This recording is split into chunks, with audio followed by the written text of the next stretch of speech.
demonizar a la gente de edad, Ya, empiezan a estamos al caer aire. majón. Hola a todos y todas, buenas tardes, bienvenidas y bienvenidos a Poner en Valor, teatristas y gestores culturales. Soy Fernando Montanares, director de programación del Centro MB2, y el día de hoy, domingo 28 de marzo, continuamos con las celebraciones del Día Mundial del Teatro, y por eso es que tenemos hoy día a este tremendo invitado, un músico, gestor cultural. Hola a todos y todas, buenas tardes, bienvenidas James Zanetta. Hola, hola, hola, ¿cómo están? ¿Cómo les va? Mucho gusto, gracias Fernando por este espacio. Bienvenido James, ¿cómo te encuentras? Ay, palabra difícil en estos tiempos. Tratando de vivir esta experiencia y ojalá que esto se pueda plasmar después en algo artístico porque es muy doloroso, es muy doloroso. He visto la muerte pasar muy cerca. Por lo tanto, cuando se empieza a estrechar el cerco, te das cuenta que la cosa es difícil. Pero lo que nos salva cuando somos artistas es un poco que uno ve la vida de otra manera y sobre todo los que hemos estado ligados al circo, al clown principalmente, entendemos la vida un poco humorística, ¿no? Por lo tanto, le damos ese toque de humor que nos salva de esta pandemia. Absolutamente, absolutamente. Yo creo que, como dice Marcela Ramos, el arte es una forma de ver el mundo y la vida y por lo tanto nos da una sensibilidad especial que nos hace afrontar las dificultades de una manera muy particular. Y creo que por eso es tan importante que toda la humanidad, todas las personas tengan la posibilidad de vincularse al arte como una herramienta para la vida, ¿no? Claro, claro.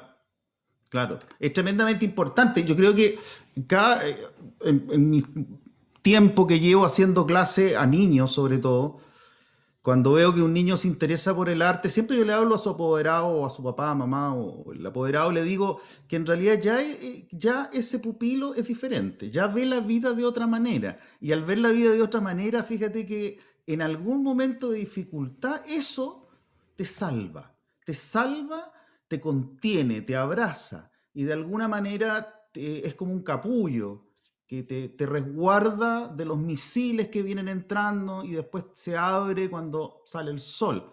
Eso es el arte. Claro, claro, es cierto. Es cierto. Qué lindas palabras, James.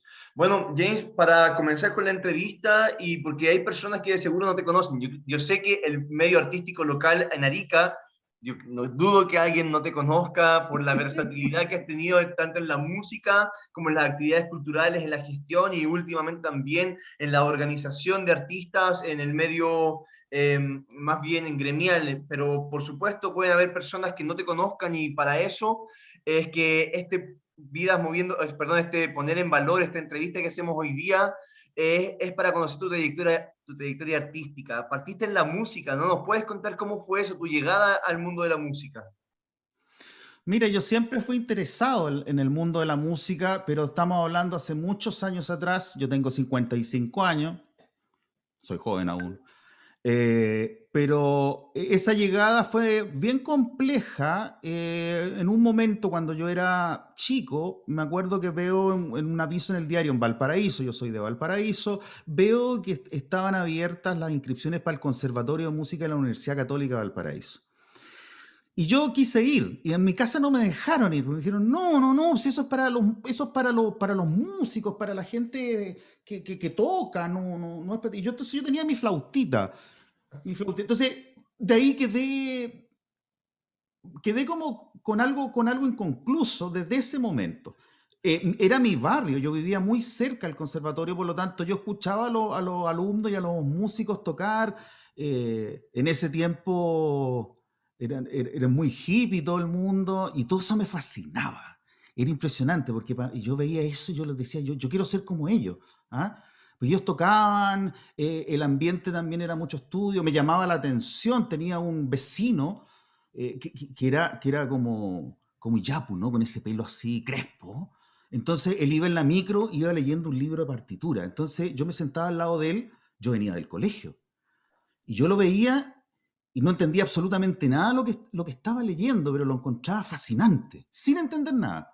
Era fascinante ver que él y tarareaba, y era una música clásica, me acuerdo. Entonces, todos esos elementos llegaron hasta que cuando salgo de cuarto año medio, eh, me fue pésimo en la prueba de aptitud académica, porque no estudié. Y en ese momento estaba viviendo en Viña y dije, voy a ir al Conservatorio de Viña, voy a ir a probar. Fui. Y me acuerdo en ese tiempo estaba don Isidor Handler, gran director de orquesta, que era un caballero gigante, tenía una voz así, ocula, y tenía una cachimba, una pipa. Entonces, esa cachimba, como todo el día estaba fumando, tiraba humo, entonces este ojo de acá lo tenía como medio cerrado por el humo. Entonces era como un personaje gigante, una voz así. Entonces, tú quieres estudiar música, ya, a ver, me tocaba un tono en el piano, yo se lo replicaba en la voz, me tocaba otro, muy bien, ya entró. Y dije, tan fácil. Y ahí fue que entré a estudiar flauta dulce, porque era lo único que tenía. Era la flauta del colegio, de alguna manera tenía una flauta. Yo tocaba, imitaba, la hacía sonar y todo lo demás. Y empecé a aprender. Y en algún momento las clases eran una vez a la semana, y una clase teórica y una clase de piano complementario. A la antigua, ¿no? Ese piano que te pegaban con una regla en la mano si tú no ponías bien los dedos, ¿ya? Era impresionante. Y, y en algún momento dije yo, ¿por qué no puedo ir a todas las clases de los diferentes niveles? Y le pregunté al director y él dijo, bueno, anda. Entonces iba toda la semana. Bueno, Me repetía las clases, ¿no? Hasta que mi profesor de flauta me dijo, mire, si está bien la flauta dulce, usted está estudiando esto, clásico, ¿no? Y no le gustaría aprender otra cosa. Entonces yo le digo, me encanta la flauta traversa, le digo yo. Y él me dice, no, bueno, tiene que comprarla, chuta, ya. ¿Y usted qué instrumento tiene, profesor? No, yo toco clarinete. ¿Me lo puede prestar? Sí, entonces estudio clarinete. Así de simple, sin conocerlo, wow. sin conocer absolutamente nada. Y él, un gran profesor a la antigua, ojo, este profesor tocaba en los últimos años del cine mudo, era muy viejito. Sí, Oh, y él se enojaba mucho, no le gustaba ir al cine, porque una vez lo invité a ver una película de música y no quiso, porque él decía que cuando llegó el cine sonoro quedó sin trabajo, digamos, y vio perder a muchos compañeros que quedaron sin pega, mucha gente que era su vida el tocar en un cine. Él alcanzó a agarrar como las últimas colitas de ese cine mudo. Entonces, él me prestó un clarinete, que era un clarinete maravilloso, que al final terminé comprándoselo. Él wow. prácticamente me lo regaló. Entonces, yo tuve esa crianza a la antigua de que el maestro te presentaba como su pupilo. Mm. Entonces, salíamos del conservatorio y se encontraba con un amigo de él y él me presentaba, le presento a James, mi pupilo. Entonces yo, "Ay, mucho gusto". Era todo muy ceremonioso, ¿ya? Era una responsabilidad, es decir, una vez, bueno, pasó un par de años, yo ya dominaba el instrumento y se me ocurre meterme a tocar con una banda de hippies que andaba por ahí en la calle, que era la Vandalismo, con B Wow. larga de banda, y esta Vandalismo hacía música del norte, mira qué curioso, hacía toda la música de la tirana, que para mí era un mundo nuevo. Yo venía del estudio clásico. Me encantó y me metí ahí a tocar y los cabros hip me dijeron, pero ven a tocar con nosotros y todo lo demás. Y empecé a tocar con ellos. Po. Yo un día en una clase con el profesor, le cuento esto al profesor, le digo, profesor, mire, estoy entusiasmado porque voy a tocar, estoy tocando con esta banda y vamos a ir para allá y vamos a ir para acá. A ver, me dice un momentito. ¿Usted a quién le pidió permiso? Wow. Entonces yo le digo, ¿cómo permiso de qué? Es que no, pues, usted es mi pupilo. Por lo tanto, es mi responsabilidad lo que usted está tocando. Yo tengo que ver lo que va a tocar y saber si usted es capaz de tocar eso. Además va mi nombre y mi prestigio con usted. Yo, y bueno, de ahí en adelante yo toqué escondida, ¿no? Tocaba escondida con los grupos porque no le podía decir. Claro. Pero esa disciplina, fíjate que es impresionante, esa disciplina me llevó a aprender muchas cosas sobre la técnica, aprender a escuchar, aprender a escuchar. Y con Mm. eso en algún momento, don Isidor Handel, que seguía siendo el rector del conservatorio, me dice, ¿sabes qué? Estamos con la Orquesta Sinfónica de Viña del Mar, que se está rearmando.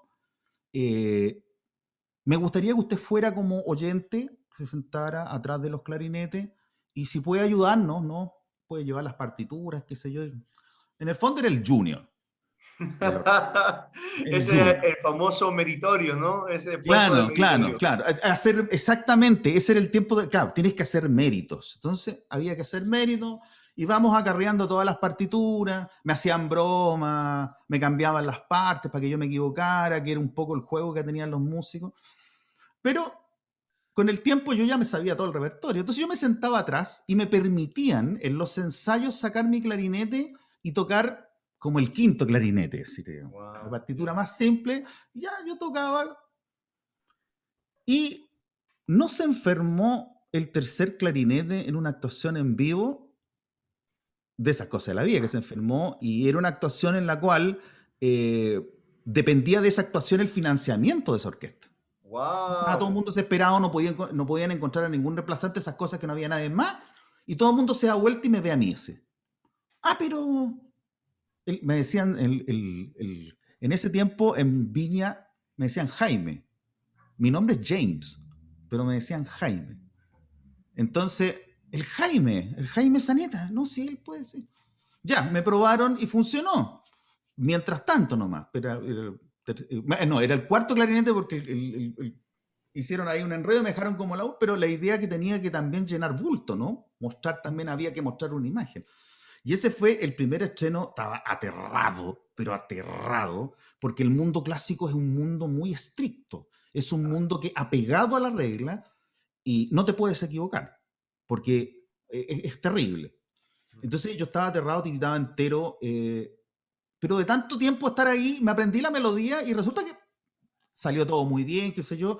Por supuesto, después llegó el músico que correspondía y todo bien, que fue, para mí, fue la experiencia en términos del, fue mi primer escenario. Esto fue en el Wow. Teatro Municipal de Viña del Mar, todo lleno. Y antes de partir, pasa a mí me pasan siempre cosas, la anécdota de que uno generalmente, uno ocupa unos trapitos con un cordelito para limpiar el instrumento. ¿Ya?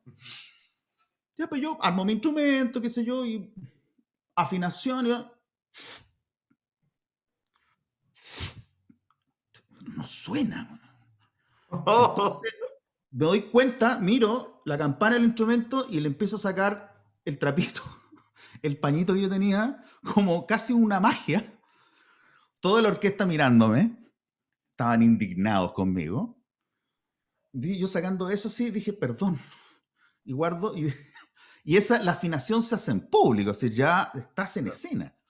claro. Entonces me pasa eso. Entonces, ya, después fue una anécdota y todo el mundo, y salió todo perfecto, pero de nerviosismo, claro, ahí he dejado el trapito para limpiarlo adentro y no me resultó. Entonces fue como la primera parte de lo que es conocer la música como clásica, con ese esquema que me sirvió mucho, porque eso te daba un orden a la hora de enfrentar otros desafíos. Claro. Y en ese tiempo, paralelamente, estaba esta banda que de repente nos dicen, oye, vamos a La Tirana. Y fuimos a La Tirana, po. Entonces era un viaje épico a La Tirana, vamos tomando el bus a dedo, ¿ya? Los hippies que llegaban. Entonces nosotros éramos la banda de los hippies que llegaban a La Tirana. Ojo que en ese tiempo, estamos hablando de La Tirana, que no habían saxofones, solamente habían trompeta y trombones. Por lo tanto, Ah, el tema de la caña, el sonido de la caña, era un sonido totalmente ajeno un poco a la tradición, pero a la vez, y me acuerdo porque al baile que llegamos a los Morenos de San Lorenzo, de acá de Arica, es muy curioso que son unos vecinos que están ahí cerca, eh, y ellos sentían que cuando sonaban los saxofones, ellos sentían que el Espíritu Santo les entraba y nos decían eso, pues, era un tema con el tema del sonido. Y yo llevaba clarinete. Yo fui el primer clarinete que tocó en La Tirana. Mira qué curioso. Eso está oh, como en un wow. libro, no sé dónde está ese libro, como un libro de anecdotario. Y también nosotros llevábamos un amigo que tocaba el corno francés. Otra cosa totalmente ajena a la tirana. Y tú sabes que el corno francés se toca, pero la campana va hacia atrás. Por lo tanto, la gente generalmente que toca corno le pone la mano dentro de la campana y toca el corno en esta posición. Pero la campana va hacia atrás. Por lo tanto, para tocarle al baile, era el único músico que estaba dado vuelta al revés. Porque Oh, la campana como que daba para atrás, él tocaba al revés. Entonces claro. pasaban la gente y nos miraba. ¿Y esto qué lo son? ¿Y por qué él toca al revés? ¿Por qué él está mirando a lo contrario del baile? Y era por el instrumento. Por lo tanto, toda esa experiencia, y ahí hubo una mezcla entre, claro, obviamente, el tocar un clarinete, que era un instrumento clásico, un corno francés, saxos, ¿no es cierto?, mezclados con trompeta, eh, empieza a mí a hacerme como un clic un poco con lo que tiene que ver con la música latinoamericana, con un poco la puesta en valor de lo que teníamos al lado, que yo en ese tiempo no tenía idea que existía. Claro. Hasta que yo escuché esta banda y llegué a La Tirana y quedé realmente loco. Fíjate que yo esa vez que vine a La Tirana, vine a Arica y Arica tenía los semáforos, eran unos semáforos salmones que estaban colgados con cable. Era Qué impresionante, porque loco, yo qué me acuerdo que me antiguo. llamó la atención de ver esos semáforos así. Eran semáforos que no estaban en base de fierro, sino que estaban Ajá. colgados en el Wow, qué centro. Me antiguo. acuerdo que era increíble. Yo me acuerdo que vi un semáforo de eso y dije, uy, pero qué. Y quedé fascinado con la ciudad. Me encantó. Me encantó el desierto, todo, y llegué medio. Tú sabes que en La Tirana, cuando los bailes hacen las despedidas, Ajá. es un tema muy, muy fuerte emocional para los bailes, por lo tanto hay ataques de histeria y todo lo demás. Entonces, cuando yo entré a la despedida tocando, me dijeron a mí, oye, tú tienes que entrar con tu mente tranquila, esto es muy fuerte, hay mucha emoción, hay mucha energía. No me lo dijeron de esa manera, pero yo te lo estoy diciendo así. Dijeron, ten cuidado, cabrón, no te vayas a volver loco. Claro. Claro, ¿me entiendes? Y yo cuando empiezo a ver eso, era una energía tan fuerte, y yo tenía un amigo que él tenía algunos problemas, digamos, era un poco inestable emocionalmente, Wow. tocaba trompeta. Y yo lo empiezo a ver y él quedó así como muy pasmado con lo que veía, porque tú ves gente en el suelo con ataques de histeria, ves gente desmayándose, hay un fervor y una pasión y una energía contenida muy fuerte, muy fuerte. Bueno, fue una bonita experiencia. Primera vez que a nosotros nos pagaban como músicos. Ojo, yo aquí en el norte conocí los billetes de 5.000 pesos, los billetes de 10.000 pesos, los conocí aquí en el norte. Cuando te pagaban, y era impresionante. Entonces decía, aparte de todo el alojamiento, la comida, todo, nos están pagando. O sea, ahí como mi primer clic gremial. O sea que esto es importante. Claro. Claro, y hasta el momento la música para mí era, claro, tocar, pero todavía no lograba entender el tema relación-trabajo, ¿no? Que también es un trabajo. Claro. Claro, y nos vinimos de vuelta en bus, y justamente conversando eso, y mi amigo venía un poco mal, diciendo que Jesucristo le había dicho que el bus iba a dar vuelta, y fue directo al Ve- psiquiátrico. Y no Venía sé, un poco mal. sí, hasta que se le pasó, es que es muy fuerte cuando tú ves las despedidas. Wow. Es muy fuerte porque es ver a, qué sé yo, un baile entero llorando y algunos con ataques de histeria y desmayo. Entonces, Oh, cuando tú ves esa energía, más la música sonando, que es como un mantra, el rebote que hay en la iglesia y la tirana, y todo lo que pasa alrededor y todo lo que has vivido tú, chuta, tenés que tener tu mente muy, muy, muy clarita y recibir esa energía y aprender a canalizarla. Es algo muy, muy fuerte, pero muy teatral, fíjate, muy teatral, claro. porque en este mundo del, bueno, no voy a entrar en el tema del teatro todavía porque todavía, todavía me queda. Entonces, ese fue mi camino hasta que seguí tocando con la banda y en algún momento me dicen, por ahí en el teatro de, no, me dicen la sala de cine de la Universidad Católica, en el centro de extensión de la Universidad Católica, en Santiago, tenía un amigo que me dice, oye, ¿sabes qué? Estoy a cargo del Festival de Cine y necesito unos músicos, algo que tengan que ver por homenaje a Fellini. Ah, perfecto, digo yo, homenaje a Fellini, ya. Entonces, ya experimentado en el tema, compuse una tarantela y junté a algunos amigos músicos y partimos para Santiago. Entonces, hacíamos la entrada y en esa cosa cuando nosotros llegamos así como estamos vestidos. Ya, nosotros venimos a tocar, listo. Pasen al camarín, nos dicen. Y de repente entramos al camarín y mi primera impresión, esta fue mi primera impresión en el mundo del teatro, cuando veo el camarín, gente que se está pintando, maquillando, eh, y todo el mundo estaba callado. Así. Había una concentración. Tú sabes que antes de partir una obra todo el mundo se está maquillando, hay una concentración personal de cada uno. Cada uno está Claro. como en su propio mundo, cada uno está en su propio altar frente al espejo, ¿no es cierto? Tiene sus cositas, arma como su propio altar. Yo nunca había visto eso. Y quedé impresionado. Dije, oye, pero qué bonito. Y llega una niña y nos dice, ya, ustedes... y nos pone unos trajes. Y nos empiezan a maquillar rápidamente. Llega una persona que nos hace un... Y yo no entendíamos nada. Entonces decíamos, no, si nosotros no somos actores, si nosotros somos los músicos que vamos a tocar, porque tenemos que... No, sí, ustedes entran primero, vamos nosotros detrás, pero ustedes tienen que ir vestidos y maquillados.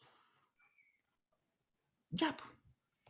Y lo encontré fascinante, pero fascinante. Entonces, cuando me maquillan y me miro al espejo, era ver otra persona, no era yo.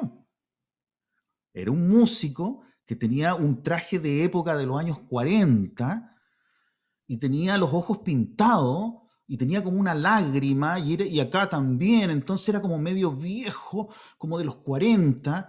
En ese tiempo bueno, ahora tengo el pelo blanco, pero en ese tiempo no lo tenía blanco, entonces me pintaron el pelo, las canas, y me veía como un músico viejo de algún pueblo italiano, de esas típicas películas de Fellini que salen esas procesiones. Sí. Ya.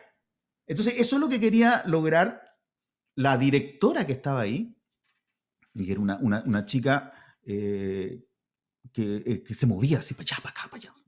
Impresionante. Y de repente nos vemos todos así vestidos y bueno, en ese tiempo no estaban los celulares, ¿no? Y pedíamos que alguien que tuviera cámara nos sacara fotos, no sé dónde habrán quedado esas fotos. Hicimos la entrada con la tarantela. Y fue un éxito y entramos y la gente aplaudía y se inaugura el festival. ¡Ah! Y todo el mundo nos felicitaba y veía gente extraña. Santiago. Santiago, el movimiento Santiago, uno de provincia, aunque uno está tan cerca, pero tan cerca, tan lejos, ¿no? En Santiago todo el mundo, gente con pelos con colores, otra cosa. Entonces, a mí dije yo, pero esto está fantástico, me encanta, y conversé con un montón de gente que me hablaba cosas, yo no entendía nada, pero yo a todos les decía que sí, y todo el mundo decía, oye, qué bien, y tú que tocas instrumento, y todo el mundo le encantaba y valoraba el hecho de que yo tocaba un instrumento y que fui parte de una comparsa teatral que inauguró un festival de cine en la Católica. Entonces, todo el mundo me decía que bien, oye, pero qué bonito. Y yo decía, pero ¿y esto por qué? ¿Cuál es la razón de esto? Yo salí esa noche de ahí con muchas dudas, pero muchas dudas.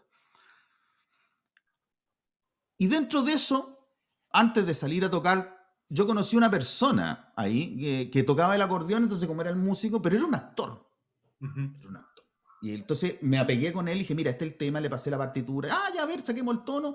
Y nos fuimos a otro camarín y empezamos a tocar. Y la música empezó a fluir, a fluir, a fluir. No solamente la música que yo llevaba, sino que cualquier música. Entonces ya toquemos esto, ya toquemos...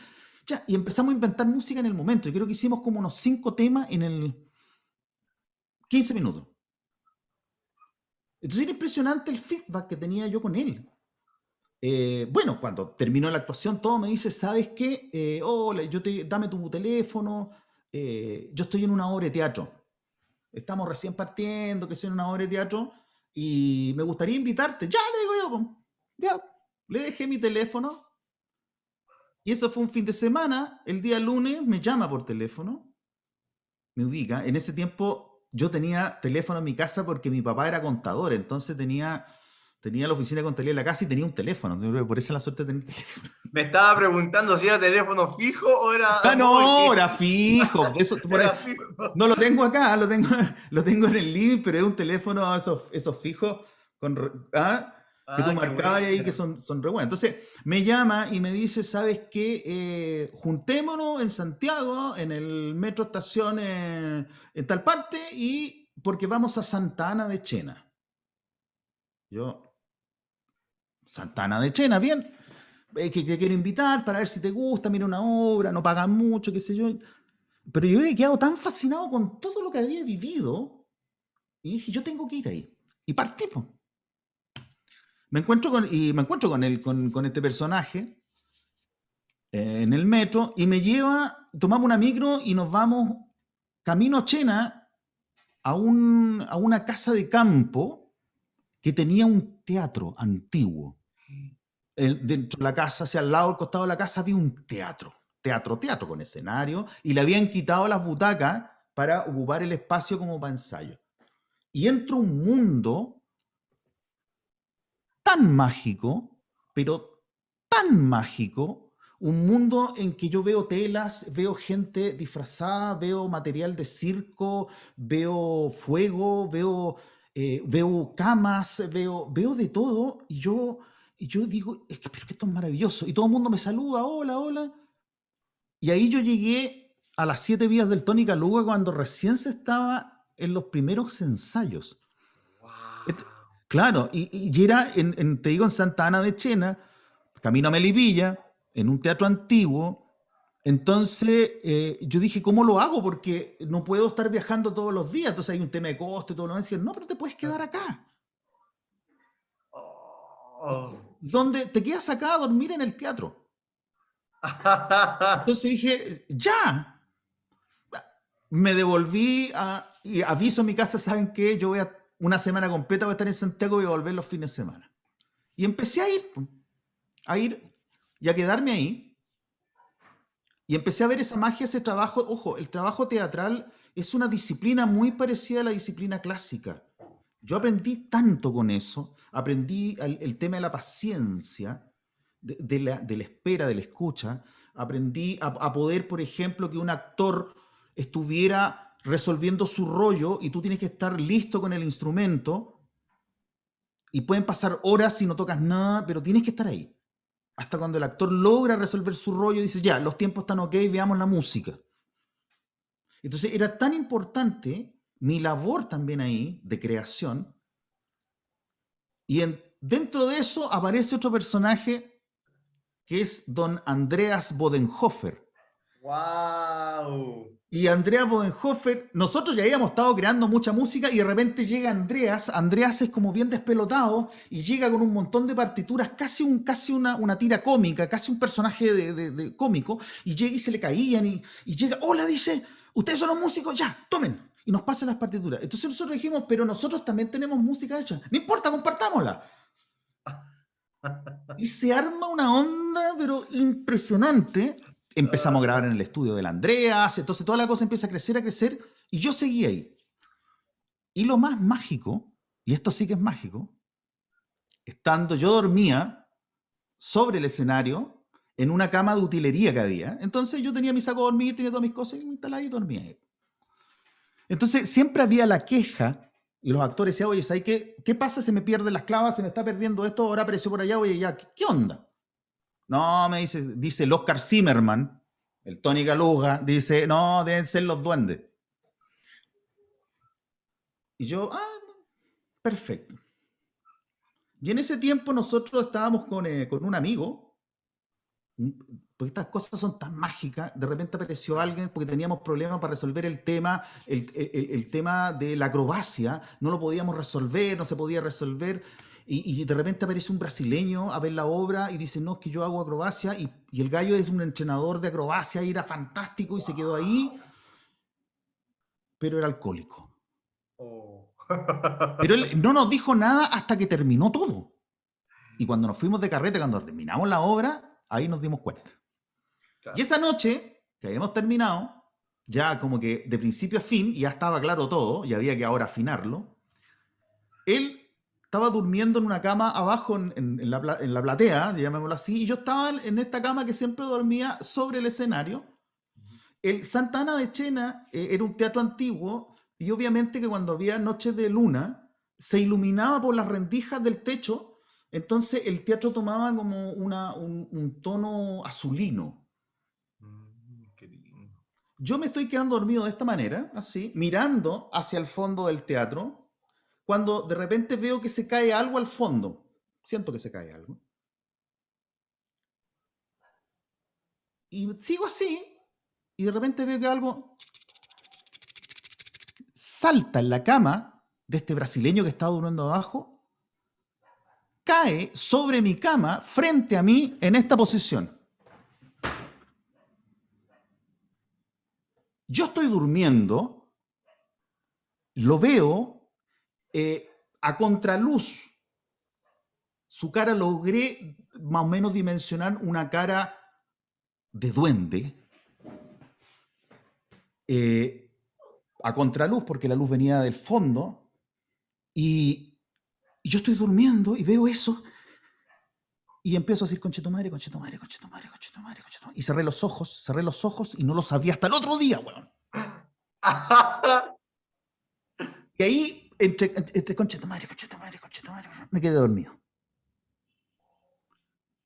Al otro día desperté tempranísimo,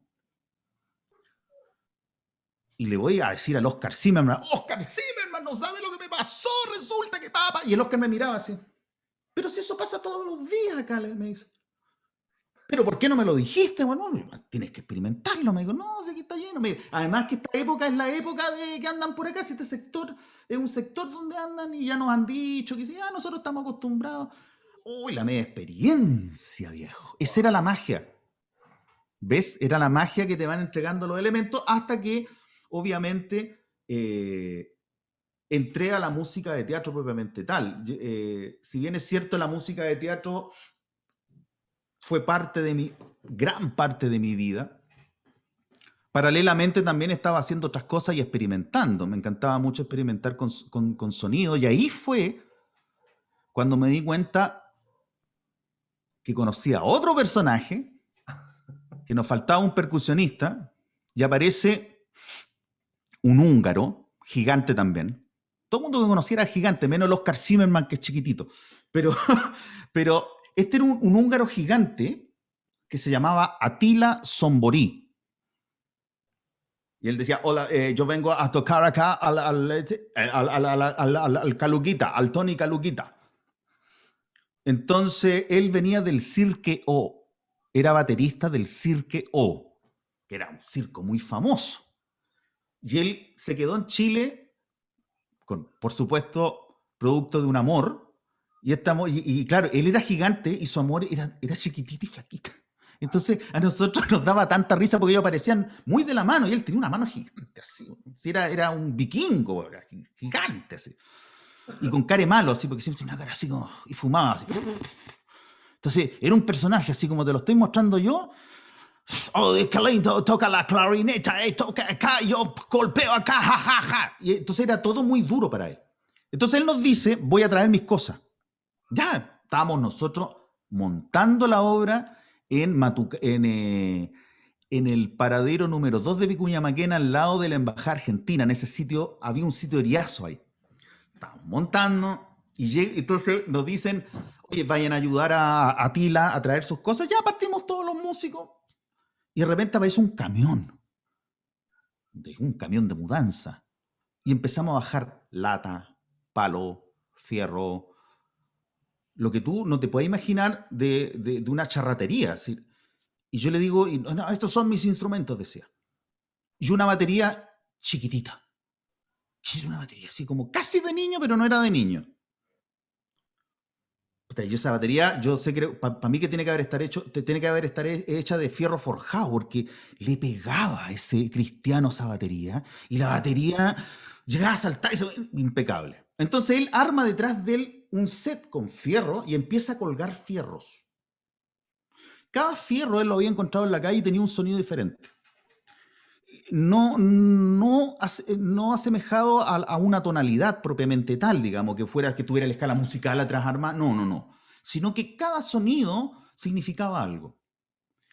Y ahí aprendí que no necesariamente el sonido en el teatro tiene que ver con cosas directas, decir si voy a tomar agua y suena el agua, no.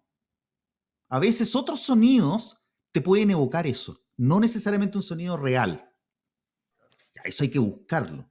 O puede hacerlo más gracioso, puede engrandecer la escena o el momento. ¿Ya? Entonces, si tú, por ejemplo, tú tomas un instrumento como... Aquí vamos a poner un poquitito de reverb.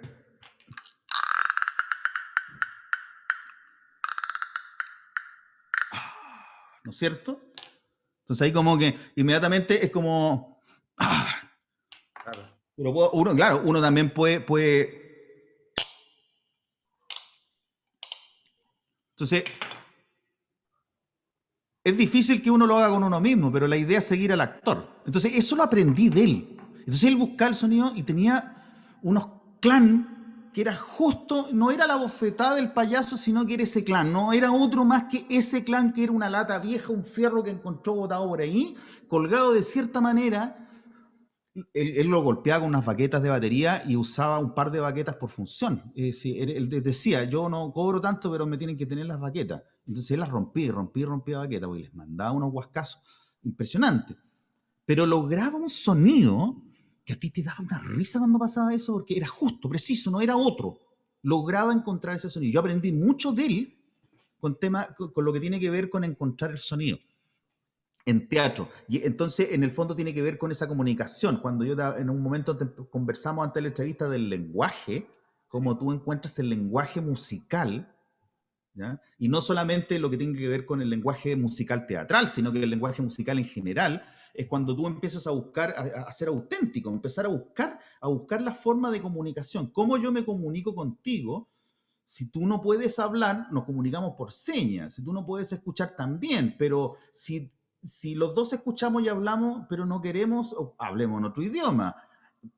O empiezo a hacer algunas señas y las mezclo con ruido y a ti te parece gracioso, pero me entiendes, ahí encuentro un lenguaje. Yo no tengo problemas con el idioma. Me he encontrado siempre con gente hablando inglés y no sé cómo, entre un inglés tarzán y los gestos que hago, la gente me entiende. Me he encontrado con turistas y les digo dónde está la calle, tienen que bajarse, cuidado acá, no bajen. Y me entienden, perfecto. Me dicen, oh, bien, me dicen, perfecto. ¿Ah? Entonces mi señora me dice, soy muy chamullento, pero, pero él me entendió. ¿Me entiendes? Oye, soy chamullento. Pero él me entendió, y me entendió realmente porque nos hemos encontrado, después me he encontrado con esos turistas en algún bar, y una amiga, no sé, de por acá me dice, oye, gracias, oye, llegó justo a la casa con tus indicaciones. Es el lenguaje.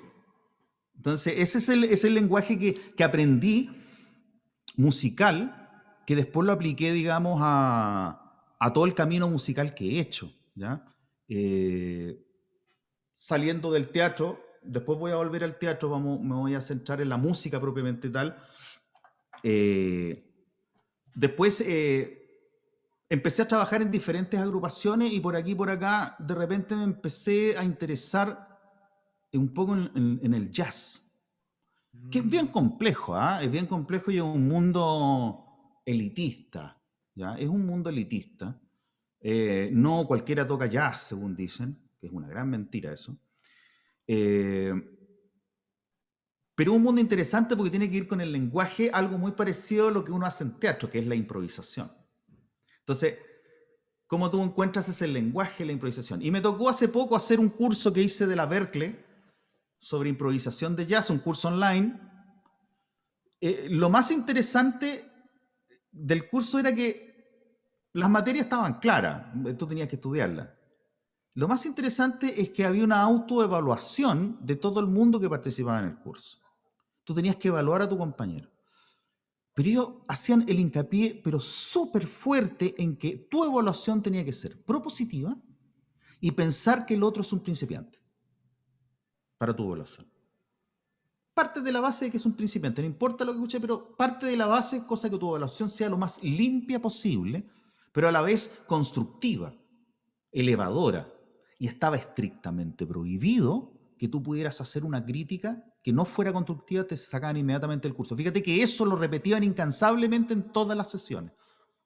Entonces, me di cuenta que en el mundo que yo también me estaba moviendo, es un mundo en que la crítica, que no es constructiva, es una crítica muy fuerte, muy destructora, ¿me entiendes? Es que no, yo toco mejor que tú, técnicamente, pero lo que buscan todos los jazzistas, lo que buscan todos los grandes maestros es el lenguaje. Lo demás lo puedes aprender, es decir, tú puedes aprender escalas, tú puedes aprender música, puedes aprender interpretación, puedes ser el saxofonista, el clarinetista más rápido de la Tierra. Pero si no tienes el lenguaje,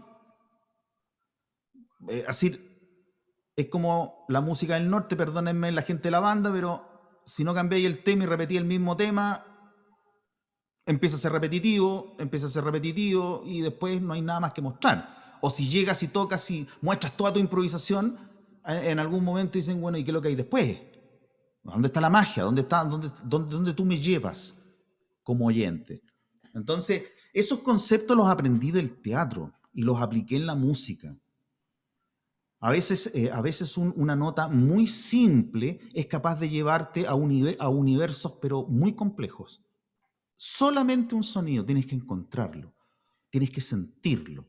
¿Ya? Eso me lo enseñaron muchos profesores. Dijeron, mira, eh, puedes aprender hasta de libro, ahora en internet está todo, pero el lenguaje, ojo, si logras descubrir el lenguaje, encontrar una forma de sonar diferente, vas a lograrlo, como hubo próceres del jazz que llegaron a tocar en el año 59 con un saxo de plástico y se hicieron un disco y ese disco está transformado, digamos, en la escucha esencial del jazz.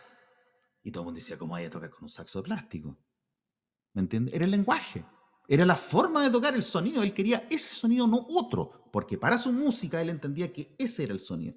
¿Me entiendes? Entonces, esos conceptos que son los que, de alguna manera, con el tiempo, cuando uno tiene la gracia de ser maestro para algunas personas, tiene que entregarlo.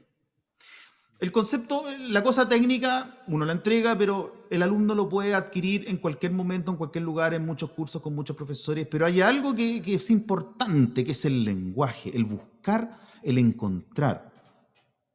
Y también la capacidad de escuchar, de aprender del otro, ¿no es cierto? Y andar por la vida como corresponde. Es decir, no pavoneando de que tú tocas mucho mejor que los demás.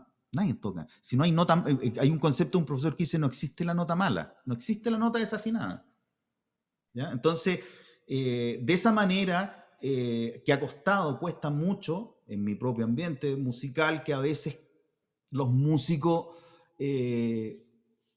no entren en una suerte de competencia. El jazz es un poco eso, ya eso se aburre un poco, ¿ya? Porque realmente uno quería hacer tanta escala, porque quería hacer otras cosas, ¿no? Dice, no, es que no, porque si se ponen más puristas que el Papa. No, es que no puedes hacer las escalas, porque las escalas, no, Antonio Carlos Jobim lo dijo aquí, que las escalas, y no. Oye, viejo, si da lo mismo, si yo puedo tocar con una flauta dulce, chica de Ipanema, y no sé, pues no creo que nadie se enoje, ¿no? Pues capaz que encontremos, claro, capaz que encontremos un lenguaje, o lo toco con, no sé, con una manguera, y capaz que salga algo re entretenido. Pero no.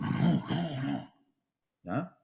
Entonces al final no hay avance, bro, no hay avance. Entonces después tú te sorprendes cuando escuchas, no sé, yo soy amante del grupo Magma, el rock psicodélico de los 60, grupo francés, en un sonido muy parecido a lo que vino después. Acá apareció Fulano, y Fulano para mí, tuve la suerte de ser telonero de Fulano, de sus primeros inicios, Fulano, y Fulano era Magma, era su forma de tocar, ¿me entiendes? Y ahí entré yo en una música, antes de llegar a Arica, en una música con un grupo que se llamaba Los Murciélagos. Los Murciélagos, claro. Éramos tres. Éramos dos primero, partimos dos. Con Francisco Cambón, que él tocaba la guitarra, que él era un ingeniero, que es muy loco, porque era un ingeniero de la Santa María, y tocaba guitarra clásica, pero que te morí. Entonces, pero él tenía una locura. Entonces, un día nos juntamos y lo mismo, ese feedback, ¡pum! Y empezó a salir los temas, empezaron a salir los temas, empezaron a salir los temas, y los temas con locura, con locura. El clarinete lo hacía chillar, era un desbande de sonido, de energía que salía. Y yo una vez nos fuimos a presentar a Santiago en un encuentro que se llamaba Taller Urbano. Estamos hablando de la época de los 80, estamos hablando de esa época en que estaba ahí un movimiento en Santiago y todo lo demás, y llegamos nosotros al Paraíso con esa onda, y claro, todo el mundo quedó loco, ¿sí? Porque era un lenguaje nuevo, era una forma nueva, nos tirábamos al suelo.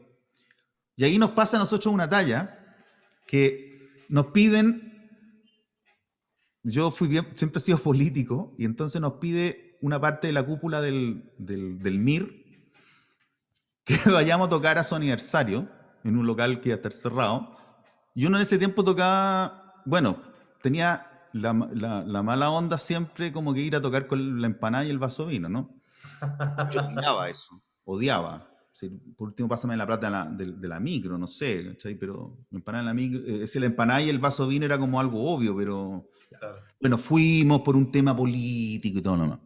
Y empezamos a tocar nuestra música, que ya estaba más o menos consolidada y estábamos por sacar un disco. Y de repente ellos estaban ahí y estaban muy serios, ¿no? Imagínate que es como si alguien tuviera con una pipa, ¿no? Qué extraño eso. Encontraban extraña la música, gente muy importante en la política, ideólogos, ¿no? Marx, Engels, Bakunin, todos juntos aquí. Claro. Y nosotros estamos tocando ahí y de repente alguien dice, oye, ¿por qué no se tocan una de Silvio Rodríguez? Entonces ahí pasa algo que es muy famoso, fue muy famoso en su tiempo en Valparaíso, que yo me levanto, me bajo los pantalones, le muestro el trasero, desnudo, Ah, a toda la cúpula. Por supuesto que nos echaron. Nos echaron, encontraron que era un insulto a los grandes próceres, a los grandes próceres de la izquierda y todo lo demás. Lo cual está bien, es decir, está bien, son grandes próceres, pero renuévate un poco, ¿me entendías? Y había una propuesta, había un trabajo ahí. No era tampoco, no era una cosa así. Después nosotros hicimos un disco y marcamos igual, Los Murciélagos en Valparaíso, marcó en algún momento como una onda, ¿cachai? Es decir, oye, nosotros estos cabros, miren la que andan, ¿cachai? Y cuando nos echaron, nos fuimos, y yo después me devolví a buscar la empanada y el vaso de vino. Ahí quedó la escoba, po. Ahí estaba todo el mundo no me voy sin mi indignado. empanada y mi vaso de Ay, vino. oye, ¿sabe que se me olvidó la empanada? ¡Ay, quedó la escoba! Ya. Pero esa era la respuesta de esa parte que tengo yo media transgresora, ¿ya? Claro. Que tengo esa parte fuerte adentro. Por eso, eh, que es también producto de otro personaje. Yo me he rodeado de personajes, por eso el teatro, para mí el teatro es vida. No me lo puedo sacar de encima porque siempre encuentro personajes. De otro personaje que era un tipo muy correcto, él acá, chalequito, y él era una persona de izquierda, trabajaba en organizaciones no gubernamentales de izquierda, pero era él como que estaba a cargo de las platas, siempre muy ordenado, una persona, pero un personaje. Y resulta que este personaje, yo un día le pregunto, y tú, éramos amigos, y tú no estáis, no pololeás, no estáis. No, dijo, no, tengo tantos problemas que tener una, no, solo. No fumaba, no tomaba, pero su discografía que él tenía era la más underground que yo había visto en mi vida. Él se escribía, en esos tiempos, se escribía con sellos underground de Europa y le enviaban placas. Mira, ahí yo conocí Magma, conocí a la Lori Anderson, conocí Tangerine Dream, grupos con una onda y un sonido que era totalmente fuera de lo que estaba pasando en ese momento. Y ese personaje tenía esa música y él te grababa gratis los cassettes. Entonces te hacía especiales, digamos, de diferentes tipos. Después te decía, a ver, ¿qué más te gusta? Y después te grababa de lo que más te gustaba. Y él la única forma de que sucumbía era con pasteles. Si tú lo invitabas a tomar té y tú le ponías un pastel, era el hombre más feliz de esta tierra. El personaje más freak de Valparaíso sucumbía con los pasteles. Pero su discografía, tú entrabas de su casa y eran paredes llenas de cassette, cintas de grabación de los grupos más extraños, los sonidos más, las cosas más extrañas que yo he escuchado en mi vida, las escuché ahí. Entonces, te vas dando cuenta de que se me empieza a formar un poco esta cosa como el por qué no, ¿ya? Que también ya venía en el teatro fuerte, ¿no es cierto? Con los ruidos, con los sonidos, el por qué no hacer este sonido, el por qué no tocar de esta manera, el por qué no tocar esta música, por qué no hacer esto otro, por qué no ponernos de cabeza, por qué no, probemos, ¿ya? Y ahí, bueno, pasa lo de las 7 vidas del Tony Caluga como obra teatral fuerte. Ahí estaba el Oscar Zimmerman, Sebastián Vila, que ahora es un gran director, el Francisco Sánchez, el Pancho, que te comentaba que era el personaje con el cual yo me encontré, que me invitó a la obra de Trío Teatro Banda, que es el director. Pancho es una explosión. De hecho, tengo unas partituras del Pancho acá. Wow. Un día me las pasó, que vino para acá y me pasó unas partituras. Siempre el Pancho anda apurado y anda entregándome cosas. Y me pasó esas partituras y me dijeron, algún día las vamos a tocar los dos. Recuerdo también al Roberto Gacitúa, que fue otro baterista que llegó con nosotros, Roberto Gacitúa, que ahora tiene un blog que se llama Pasión por la Música Clásica. Su papá era Óscar Gacitúa, que era pianista, fue un gran pianista. Es decir, era a nivel mundial. Él fue, bueno, su padre se tiró al metro, ¿no? Fue muy doloroso porque era una figura mundial. Incluso muchos países europeos querían nacionalizarlo porque era realmente el intérprete de Chopin, por ejemplo, a nivel mundial. Wow. Y él tenía que acarrear su piano para los conciertos en Chile, ¿cachai? Y pagar él la afinación. Es decir, te das cuenta a veces cuando yo hablo de la visibilidad del artista, tiene que ver con eso, tiene que ver con cómo esa persona, un tremendo músico a nivel mundial, reconocido, le pase eso. Y él una vez nos fue a ver a las 7 días el Tony Caluga y se sentó en una esquina y yo estaba aterrado, porque era un monstruo del piano. Era un monstruo a nivel mundial. Y él estaba sentado en la esquina, yo estaba tocando, y yo le decía a su hijo, al pelado Gacitúa, que estaba tocando batería atrás, oye, está tu papá, weón, está tu papá, weón. Y estábamos todos nerviosos porque te estaba viendo un tremendo músico y no despegaba la vista de nosotros. Estaba pasando de todo en el escenario con la obra, pasaban luces y él pegado con nosotros, con los músicos. Y de una simpleza, de ahí nacen un montón de amigos que hicieron clase gratuita con él porque no tenían plata, él no les cobraba. Y ahora son grandes músicos. Entonces, personajes como él, voy decreciendo de la tristeza al sopapo, al Ricardo Gallardo, actor ariqueño, que ahora, bueno, murió en Europa el 2014, y llegaron sus cenizas y les tiramos sus cenizas acá. El sopapo era un actorazo. En mi vida había visto a alguien con tanta energía. De hecho, él se lo llevó a Andrés Pérez para la consagración de la pobreza. En el mismo momento, ahí tuvimos que cambiarlo, ¿me entendí? Hubo una tranza ahí, los dos directores, Andrés del Bosque, la 7 días Tony Caluga y Andrés Pérez, en algún momento se juntaron en el medio de un escenario. Yo estaba ahí y empezaron ahí, ya, y llegaron a un acuerdo. ¿Sí? Porque el Andrés también se da cuenta que el sopapo era tan brillante que tenía que volar, po, si no lo podía retener, porque era demasiado brillante el weón. Y siempre el sopapo estaba al límite. Y que eso nosotros a veces nos asustaba, porque todo lo que él hacía lo hacía al límite. Si tenía que colgarse, se colgaba al límite. Buscaba siempre el límite, el límite. Si tenía que saltar, tenía que ser el salto doble. Si la música iba a tal ritmo, no, hágala más rápido. Yo tengo que ir más rápido. Pasamos con sopapo horas y horas tocando un pedacito de música porque él necesitaba, él sentía que tenía que ser rápido y él... Bueno, y murió justamente en una carrera de motociclista, de moto, digamos. Entonces su energía era tal que ya se lo llevó al cielo. Entonces conocer al sopapo, que era un personaje, ¿no? Pero por sobre todo un actorazo. Entonces fíjate que todo eso se me fue permeando, fue entrando Y entre medio también conocí a una contraparte musical bien simpática, también de las Siete Villas Tónica Lugal, Jorge Lobos. Jorge Lobos, trompetista de la Negra Ester. Ya la Negra Ester había como terminado su primer, uno de sus ciclos, porque es como eterna la Negra Ester, ¿no? Y aparece Jorge Lobos y empieza a tocar con nosotros. Y yo me hice muy amigo del Jorge, muy amigo del Jorge. Hasta el día de hoy somos muy amigos. Como músico, ahí conocí al músico más de cabaret.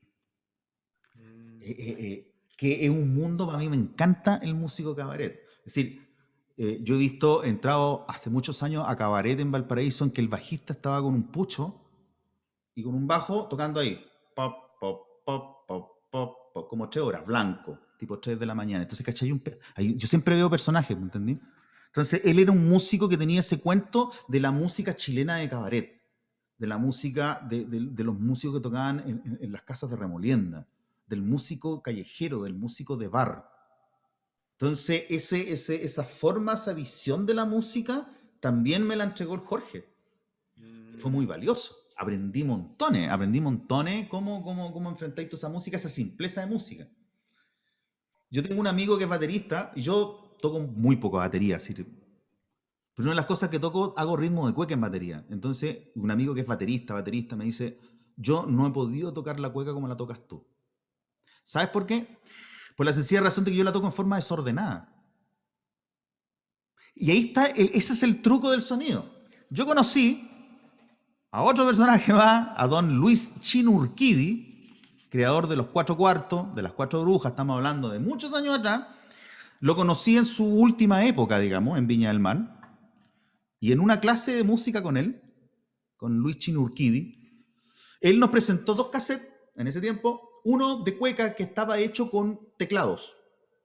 Entonces nos coloca el cassette y él tenía una voz así como, puta, ¿qué les parece, weón? ¿Qué les parece la cueca, weón? Entonces todo el mundo, no, está súper buena, y yo dije, no sé, como que no me gusta.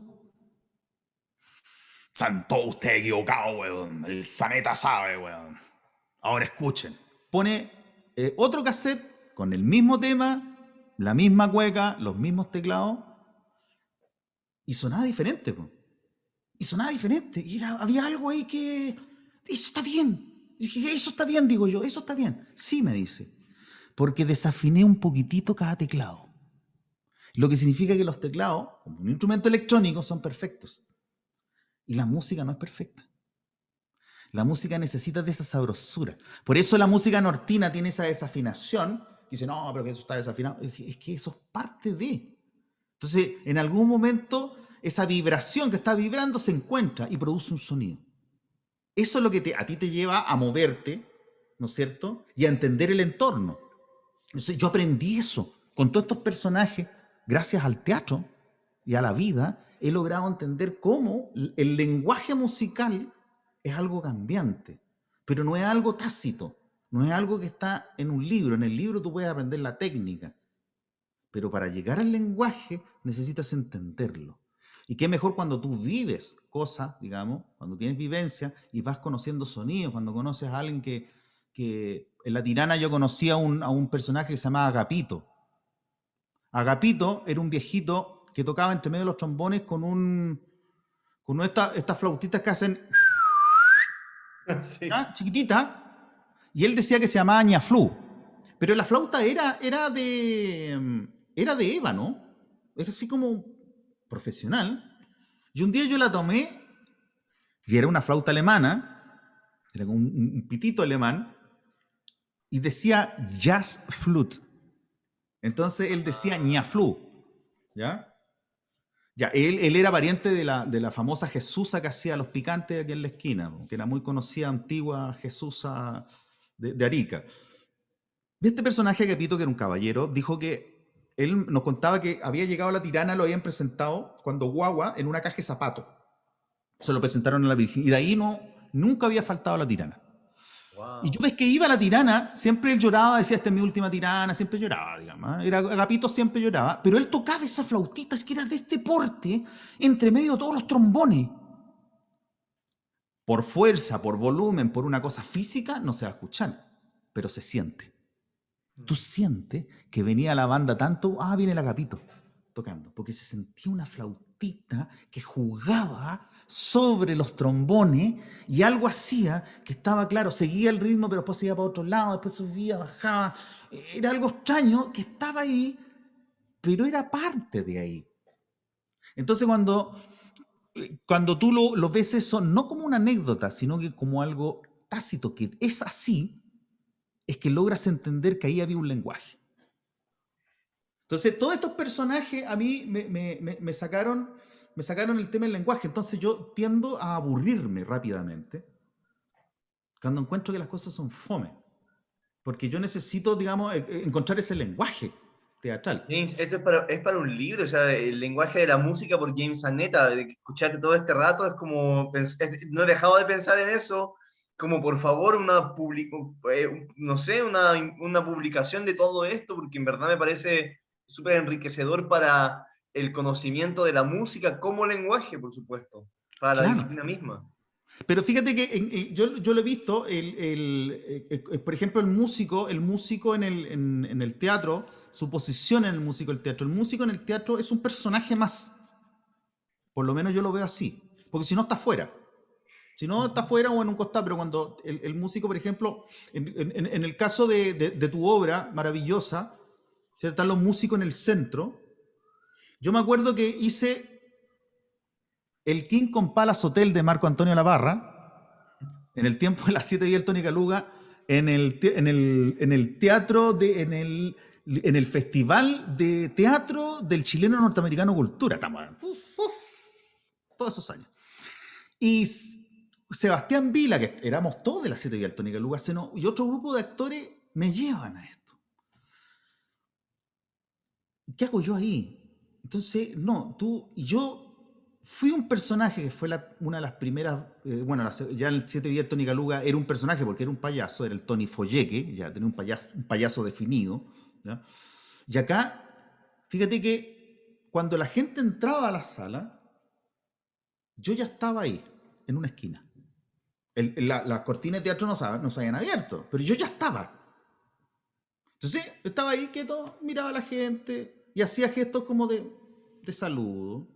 Y estaba sentado como una especie de túnica blanca, así, y tenía todos mis instrumentitos y una lata gigante que la había encontrado botada gracias a la enseñanza de Atila Somborí, colgada de dos cablecitos al techo. Entonces tú movías, y la lata más o menos a esta altura, entonces uno le pegaba un toquecito y sonaba como un trueno, pero era un trueno como de muchos bajos, casi trueno de terremoto.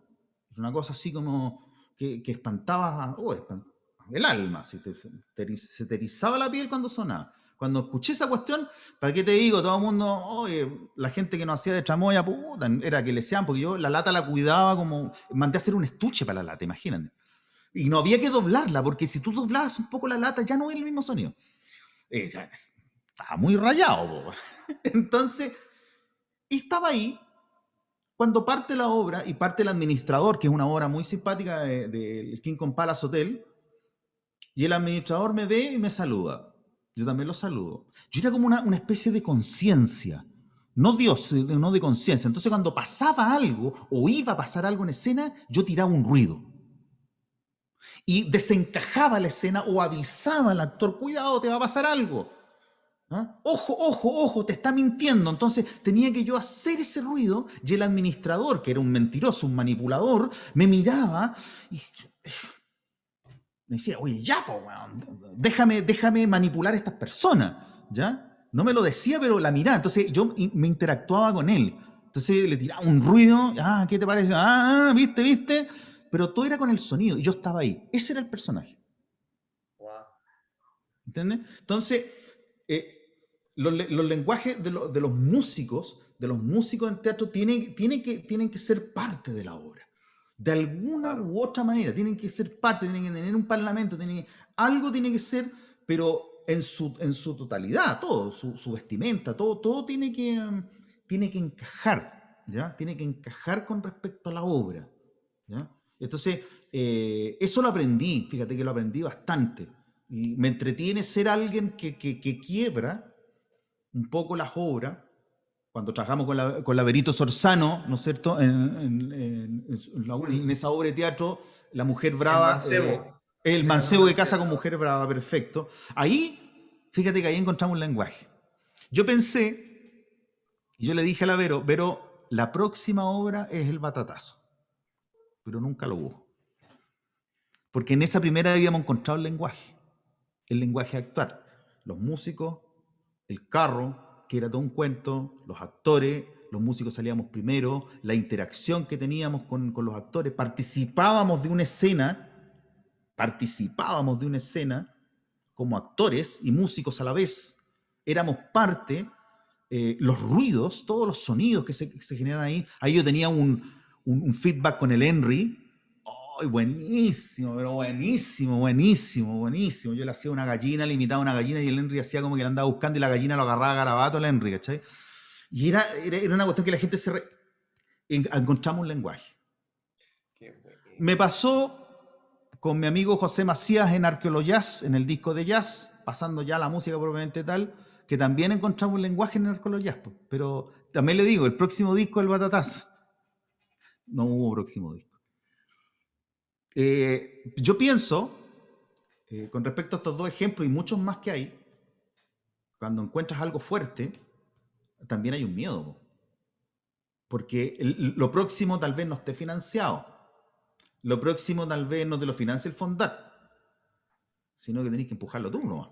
Tenés que dar tu tiempo, porque el próximo, que es el fuerte, que va a ser el bueno, te va a costar. Te va a salir del alma. Y hemos perdido eso.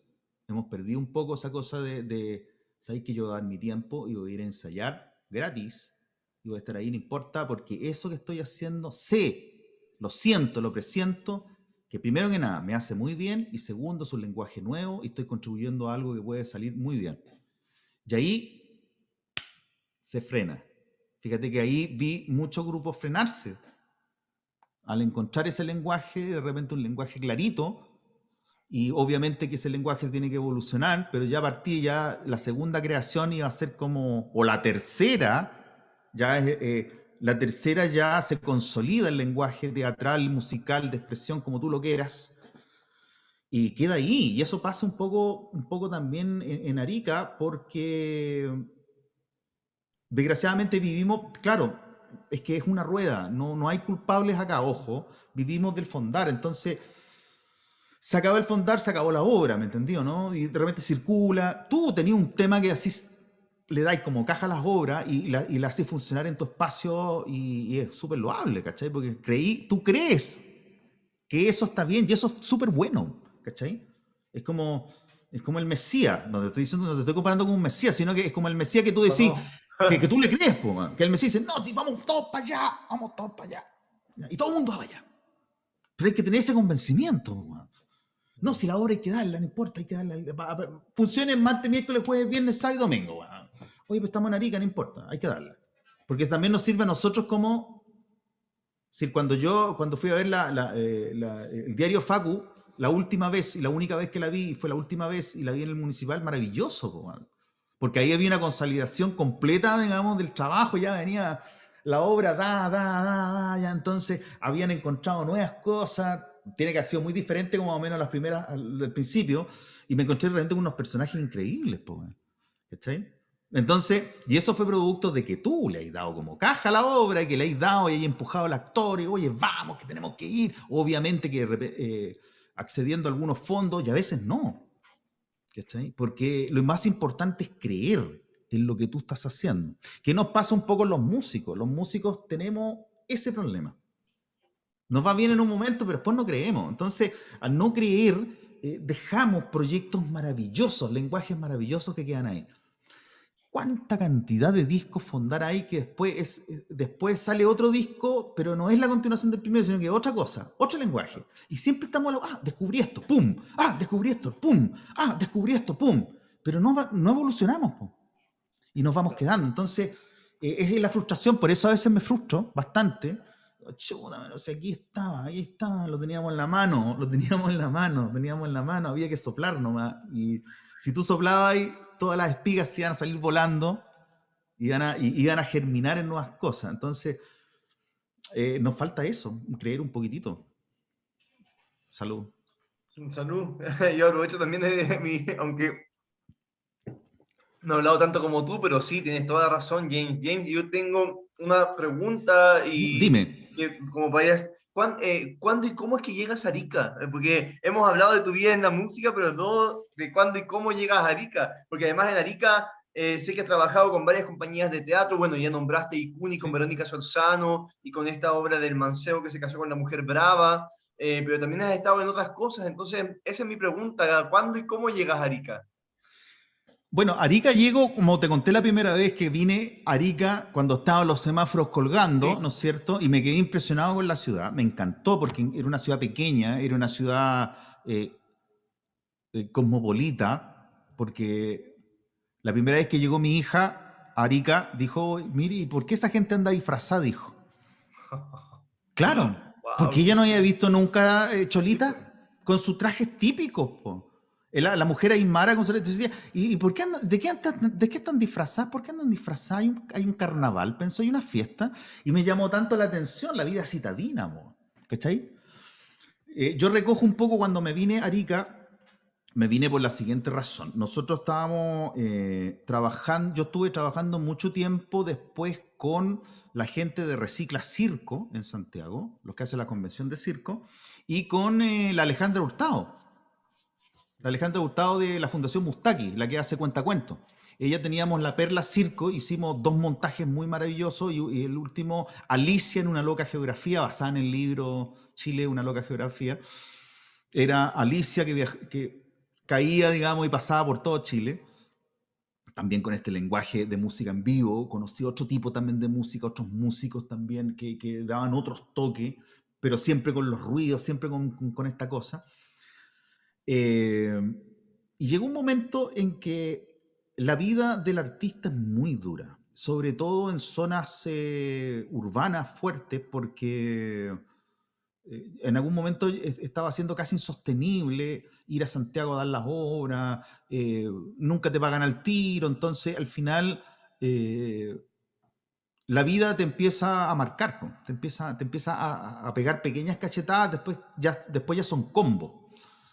Eh, y en algún momento decidimos con mi esposa y mi hija venirnos a Arica.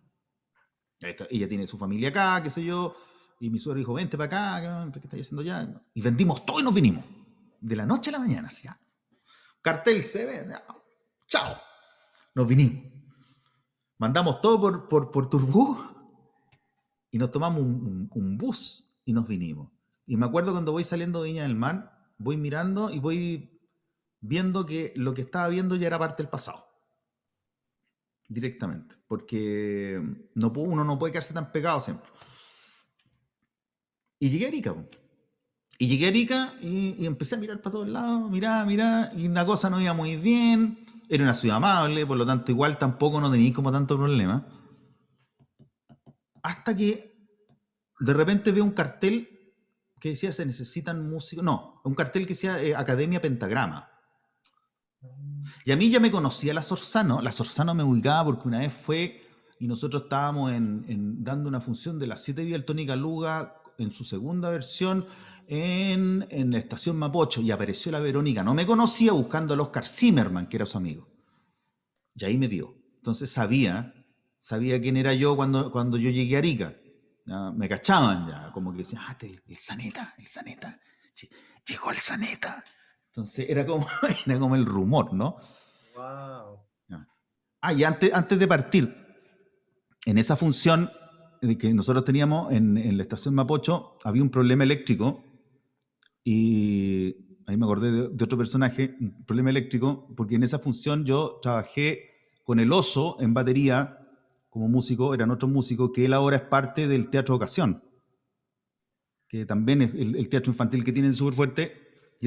y este otro músico más que tocaba acordeón, que ha trabajado como músico en grandes agrupaciones musicales, eh, le dicen el Chispa, y le dicen el Chispa porque yo estaba ahí y yo le dije, oye, cuidado que hay un problema ahí con el tablero eléctrico, no hay que acercarse. Yo estaba ahí y estaba como de cuidador del tablero eléctrico, cuidaba los cables, que va a venir el técnico a arreglar esto.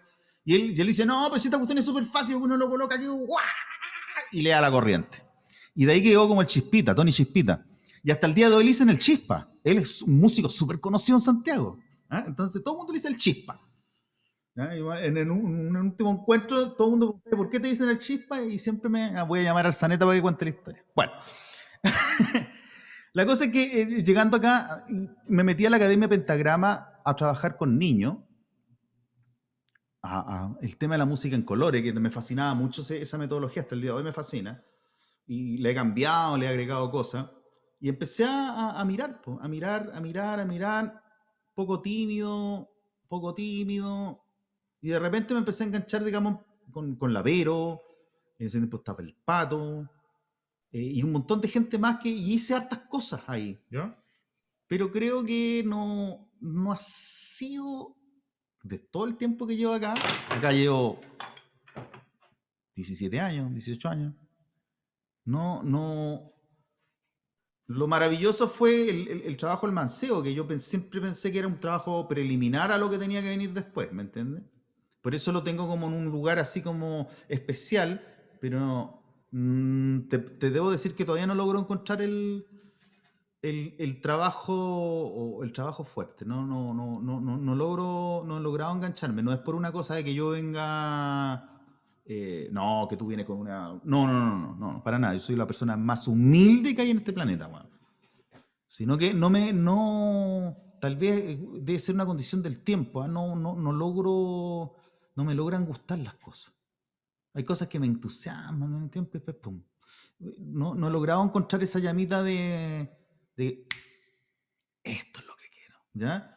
De repente hay cosas que sí me fascinan, ¿eh? He visto montajes así que de repente como que digo, chuta, quiero ver el siguiente, y después no hay siguiente, como me pasa esa cuestión acá, ¿me entiendes? No hay siguiente montaje cuando el primero iba re bien, y dije yo, este segundo viene, este segundo ya, no, y no está, ¿me entiendes? Entonces yo digo yo, en este segundo me meto. Veo este montaje, ya está como armado, y con este segundo me meto. En este segundo, no, van a montar, estos cabros van bien. Y después desaparecen. Que es como una cosa eterna que pasa acá, que no debe ser también muy común en todos los lados, ¿no?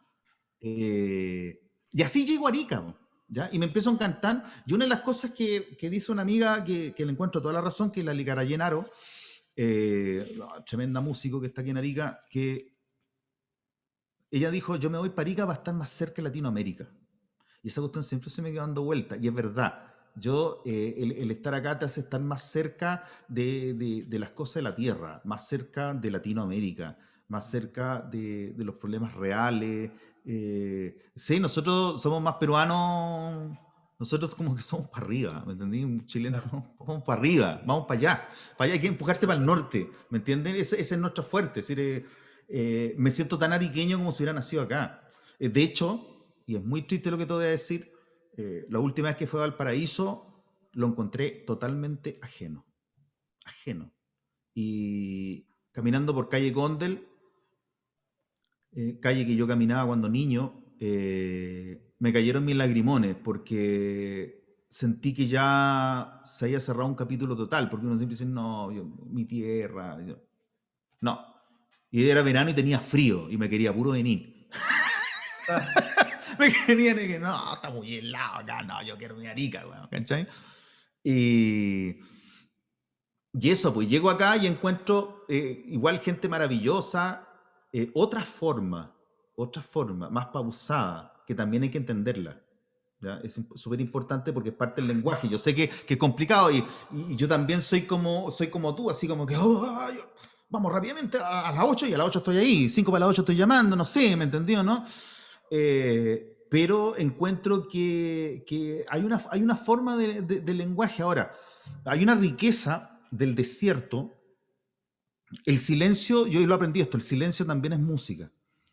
Y cuando tú estás en el desierto y tienes la oportunidad de cerrar los ojos y escuchar el sonido del desierto, te vas a encontrar que hay una polifonía interesante que está ahí. Y esa mística, esa mitología que hay en el desierto, pienso que es algo que no necesariamente tiene que ver solamente con las momias, sino que tiene que ver con nuestra historia ancestral, pero no sé cómo explicarlo, pero hay algo ahí que me dice que de ahí tiene que salir, tiene que nacer algo. Hay un tema, yo me imagino con el tema de la dramaturgia, a veces complejo, pero Arqueologías de alguna manera rescataba lo que siempre yo impulso, que es el trabajo urbano. Rescató varios poetas urbanos de Arica y arma esta música, y arma esta música como oscura, que era un jazz oscuro, un jazz introspectivo, complejo, muy oscuro, con voces. Estaba Jimena que cantaba con una voz que no era propiamente tal clásica de jazz, pero era la voz precisa. Porque se ha probado después esos mismos temas con otras voces, suena muy bien, pero no es lo mismo, ¿me entiendes? Entonces, ahí había un lenguaje por la misma miércoles. Bueno. Al José siempre le tiro la oreja, al José Macías, lo quiero mucho al José, y le tiro siempre la oreja, porque digo, ahí estaba el lenguaje, ¿cachai? Claro, y él está buscando cosas ahora, me mostró unas cosas que está haciendo tan increíble, man, tan increíble. Y ahí le hablo, pero viejo, ese es el lenguaje, está ahí está, eso que está ahí. Entonces, a veces cuando hay una catalogación del jazz, como que eso te impide, es que yo me voy a ir por acá, no, es que yo toco jazz, entonces no voy a tocar jazz. Y dije, una tontera, es una tontera, ¿cachai? Entonces, yo creo que los músicos y los artistas en general tienen que buscar un poco encontrar ese lenguaje, eh, como los lenguajes que encontraban, por ejemplo, en el King Kong Palace Hotel, en esa obra, yo era un personaje extraño que estaba ahí, que de alguna manera con mi ruido influía un poco en lo que estaba pasando en la obra. Entonces, era un lenguaje diferente, era totalmente diferente. De hecho, tan diferente que la gente entraba y yo ya estaba ahí. Y todo el mundo miraba. Entonces, una vez entró mi señora y ella no sabía que la obra ya había partido. Entonces se sienta al lado, se sienta como a 2 metros donde estaba yo. Oye, me dice, oye. Y me empieza a preguntar cosas. Y yo estaba así, yo le digo, yo estoy actuando. Estamos actuando. Oye, tonto. Me decía. Y yo no le había dicho, oye, no, que yo parto así, se supone que saludo a la gente, pero no puedo interactuar con él, no me puedo poner a conversar, ¿me entendí? Porque yo soy ya, ahí entra público, yo entré en personaje. Entonces ella no sabía eso, ¿ya? Como me pasó también otras veces que trabajé también un tiempo con el José Andrés Peña, hice una obra al estilo cabaret, y en esa obra me tocaba, digamos, trabajaba con Francisco Sánchez en el piano, teníamos un cuento súper bueno, y ahí trabajé con la Berta La Sala. Tuvimos un año en el Teatro Cámara Negra ahí, ganando 2 pesos. 2 pesos. ¿Sí? Y de repente nos iba bien cuando había funciones vendidas, qué sé yo, y se vendían las funciones, era bonito. Y trabajé con la Berta cuando recién estaba partiendo la Berta, actoraza. Entonces me tocaba dar un beso con la Berta. Entonces tuve que yo aprender también, consultar con mi amigo cómo era el tema, cómo se hacía esta cuestión. ¿Sí? Sí, es cierto, tenía la experiencia, ya había harto teatro, harto ver teatro, pero hay cosas que hay que preguntar. ¿Ya?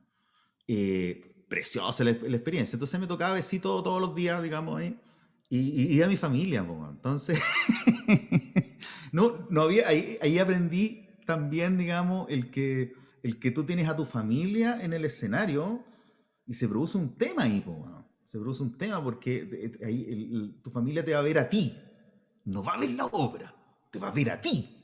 Entonces está pendiente todo lo que tú haces, todos los gestos que tú tienes, dónde te paraste, dónde te sentaste, ¿me entiendes? No de la obra. Entonces una pregunta, ¿viste la obra? No, sí, la vi, está bonita, pero tú hiciste esto. Oye, en alguna parte, pero no viste la obra, en esa parte estaba pasando algo importante. ¿Cachai? A mí no sé, se me cayó un cable y me agaché a buscarlo, pero estaba pasando otra cosa importante. No, los familiares siempre nos van a ver a uno y eso es lo terrible. ¿Ya? Entonces, ahí me tocó también con el José Andrés Peña ver otro tipo de teatro, otro tipo de ya ahí era más música propiamente tal, pero tenía que actuar. Y ahí esa vez actué como actor. Y ahí tuve que recurrir a todos mis amigos de esos tiempos de poder tener la técnica. ¿Por qué? Porque el teatro te permite un tema muy maravilloso que es la concentración, el llegar 2 horas antes, el preocuparte de tu personaje, el estar estudiando, el hacer el calentamiento, el tener tu propio altar, ¿no es cierto? Que es tu camarín, ¿no es cierto? Con tus velas, con tus cosas, con tus fotos. Todo ese altar que uno tiene es interesante. En el Caluga, sobre todo, los camarines eran móviles, porque después, cuando los artistas iban a presentarse, digamos, cuando terminaba la obra, iban con sus carritos, que eran sus camarines, ¿ya? Entonces, ahí logré aprender también eso, ¿me entiendes? Que al actor yo lo admiro mucho, ¿ah? Lo admiro mucho. Tengo una admiración por los actores porque es una disciplina que es una disciplina clásica y me encanta, po, me encanta, porque esa disciplina uno también lo pone como que te enrila, ¿no? Te dice, oye, no, aquí tenéis que llegar a la hora, y aquí tenéis que cumplir con esto, y esto tenéis que sabértelo, y esto, pa. Entonces es interesante trabajar, es muy bueno, te hace disciplinado, y a la vez te hace, en mi vida he aprendido a ver todo, yo creo que eso me ha salvado un poco de no volverme loco, a ver todo como personaje. Yo te juro que descubro diariamente 2 o 3 personajes. Porque a veces veo personas y les meto conversa. No sé, me encuentro con un loquito en la esquina que está ahí y está. Oye, resulta que. Y hablan así como con una voz gastada, ¿me entendí? Ya de tanto carrete. Po. Claro. Entonces le digo, oye, ¿y tú? ¿Y por qué tú no te casaste? Po? ¿Cómo me voy a andar cazando yo? Mire, si yo soy feo, si no soy feo, si soy bonito. Y empiezo a tirarle cuestiones y empiezo a ver la forma en que reacciona. Entonces me doy cuenta que estoy investigando. Es muy cruel esto, ¿ah? Que estoy investigando. Entonces, de repente me freno un poco, pues, ¿cachai? Encuentro o veo gente, por eso a veces yo siempre le digo a los amigos, oye, no piensen que yo soy mirón. Hay que tener cuidado en esta época, sobre todo también hay que tener cuidado. Yo tengo muchas amigas que le digo, oye, te digo al tiro, no es que yo sea mirón, pero yo siempre estoy viendo gestos y me quedo pegado con los gestos de las personas, pero lo encuentro entretenido, ¿me entiendes? Me entretiene ver esa cuestión, me entretiene investigar, estoy ahí. A veces yo estaba tocando, cuando estaba abierto el mosto, tocaba en el mosto, terminaba de tocar, o estoy tocando y estoy mirando a la gente, pues. Y estoy mirando, oye, mira el gallo ahí, como llegó de acá, mira el tipo, la forma que tiene, la forma de hablar que tiene, y empieza a risa. Entonces empiezo a descubrir el gallo es un personaje. No, no es tan personaje, ya, nada. Y este otro no, este sí. Ah, sí, yo estoy y mi mente está dando vuelta, buscando hasta que encuentro a alguien. Y lo analizo y lo miro y estoy todo el rato. Entonces de repente yo le había contado esto a Romy, la dueña. Entonces la Romy cuando me veía así, me pegaba un codazo, pasaba y me pegaba un codazo. Porque no podía estar mirando tanto, ¿me entendí? No, Porque si claro. no, alguien se puede A pasar rollo, molestar, ¿no? Me ha ¿no? pasado, ¿ah? Me ha pasado, gente que se ha pasado rollo. Y he tenido que, oye, no, discúlpame, no había ninguna otra intención que nada más que yo estaba mirando. Soy artista escénico y este es mi... ando, miro. Sí, sí, yo he llegado a dar esas explicaciones, ¿eh? Yo te he llegado a dar esas explicaciones. ¿Sabes qué? Mira, yo soy artista, qué sé yo, entonces siempre ando en busca de, me llamó la atención tu formación, pero no. Y no hay cómo explicarle, decirle que es una cuestión artística, que no es que me esté riendo su forma de ser, o que lo encuentre interesante, ¿no? Como, wow, oye, interesante tu forma de ser, la voy a estudiar, oye. No. ¿Ya? Entonces, eso es difícil de explicar. Entonces, el teatro me ha llevado como a esa normalidad, locura de estar siempre viendo escenas, personajes, y eso mismo también te lleva a solucionar problemas de repente complejos que puedas tener con gente, no sé, a veces temas violentos, de violencia, en que tú puedes llegar y bajar un poco, ¿no es cierto? Y hacer bajar a los demás, entender, porque es como una psicología, tú logras entender el Claro. otro cómo funciona, cómo se mueve, cuáles son por lo menos sus códigos más importantes y a través de eso tú puedes como bajar un poco. Me tocó una vez un caso en el poblado artesanal cuando había un problema con unos indigentes y había uno que estaba muy violento. Entonces Wow. ya iba a venir carabinero, qué sé yo, y estaba ahí y me fui a hablar con él. Pues entonces me dice, no, pues me dice, si yo estoy acá porque yo le compré este pedazo de tierra al dueño de acá. ¿Quién era el dueño? Don Aurelio, me dice. Don Aurelio, le digo yo.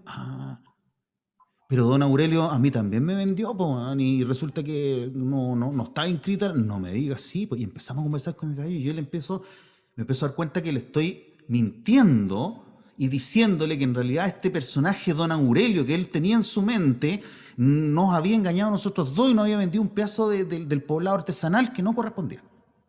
Mm, Y él toma sus cosas y se va. Me dice, gracias, me dijo, pucha, nos engañaron. Sí, le digo, nos engañaron. Y el tipo se va. Antes que, obviamente, llegara Carabinero y se produjera un tema violento, ¿cachai? Porque el tipo, bueno, situación de claro. calle y todo lo demás, ¿no? Pero y todo el mundo se reía. ¿Sí?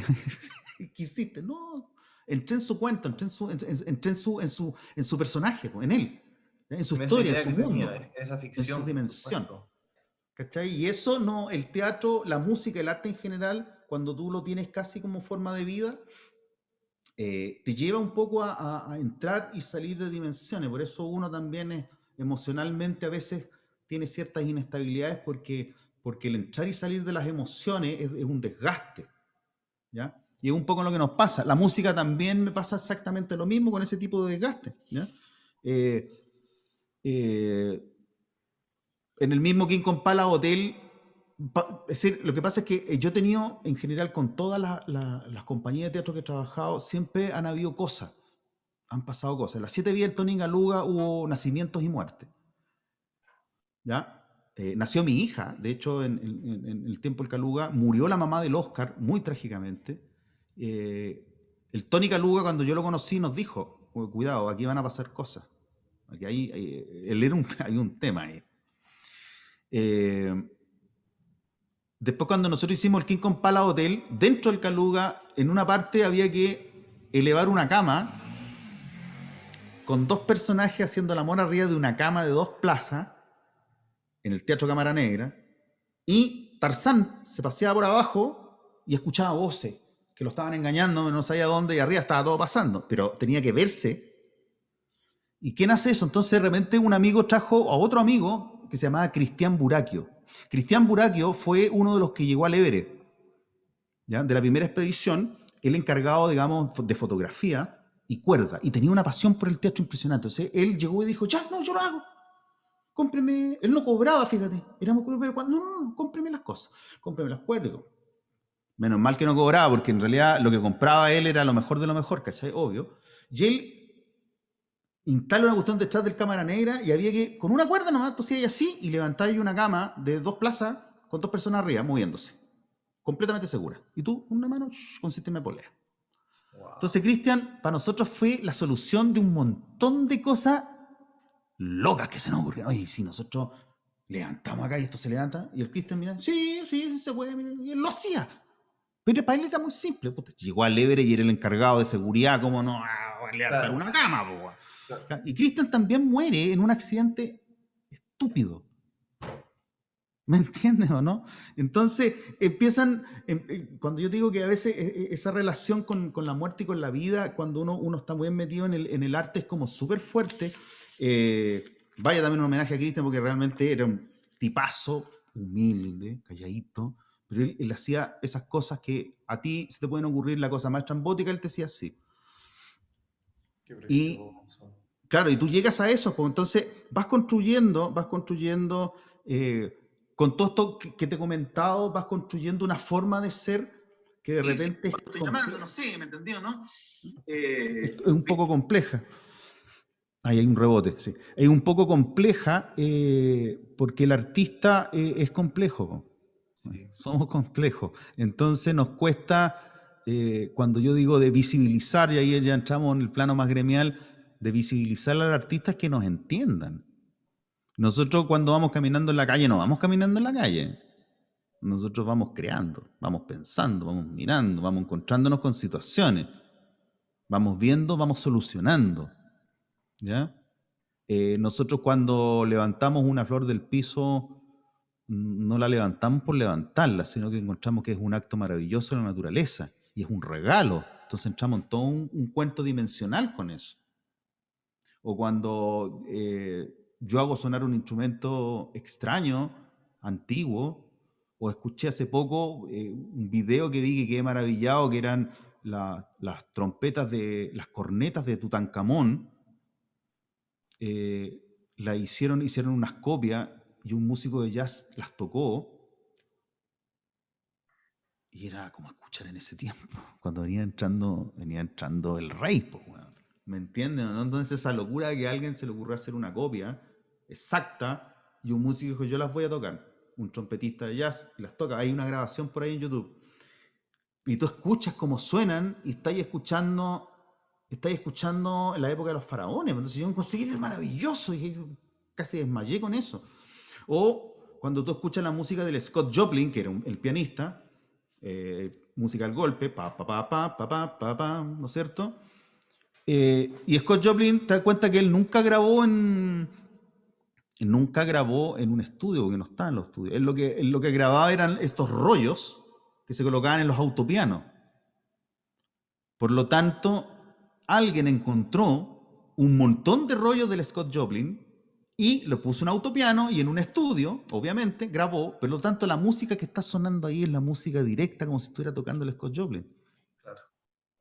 Entonces, cuando tú te empezás a dar cuenta de esas cosas, ya no escucháis la música como la escucha cualquier cristiano normal, sino que tú analizas y yo encuentro maravilloso y digo, pero ahí está sonando el Scott Joplin, es decir, estoy escuchando a un gallo del año 20 y ahí estoy escuchándolo. Y lo encuentro el acto más maravilloso del mundo. Entonces, cuando uno tiene esas cosas, claro, cuesta que el mundo te entienda, ¿no? Que el mundo te... Entonces te vas juntando también, ¿cierto? Vaya armando como cierta burbuja con tus pares, obviamente. Pero el mundo necesita de los artistas. Y nosotros necesitamos también del mundo, porque el mundo nos nutre y nosotros nutrimos al mundo. Es un círculo. ¿Ya? Entonces, es ahí cuando a mí este año me hizo el clic un poco con la pandemia, con la situación de Chile actual, con el estallido social. Me di cuenta cómo éramos de frágiles ante la sociedad. Porque cuando el sistema está funcionando más de alguna manera, uno está tocando, está haciendo funciona, bueno, está funcionando y somos invisibles, ¿no? No, pero ahora fuimos visibles, completamente visibles, pero a la vez invisibles, porque la gente no nos conocía, no sabe de nosotros, no sabe, bueno, pero que trabaje, no sé, en cualquier... Sí, lo único que sé hacer es tocar saxofón. Entonces, ¿me entienden? No, claro, no, puedo hacer otra cosa, sí, pero no lo voy a hacer por siempre, pero no nos conocen, pues. Entonces, nuestra forma de ver, oye, es que yo necesito comprar un cable, pero claro, el cable vale 25 lucas, vale un cable chiquitito, sí. Pero ¿cómo vas a gastar 20? Es que tiene que ser ese cable de 25 lucas, porque se conecta acá y todo funciona. Y es ese cable, con esa calidad, ¿me entienden? Y eso lo sabemos nosotros.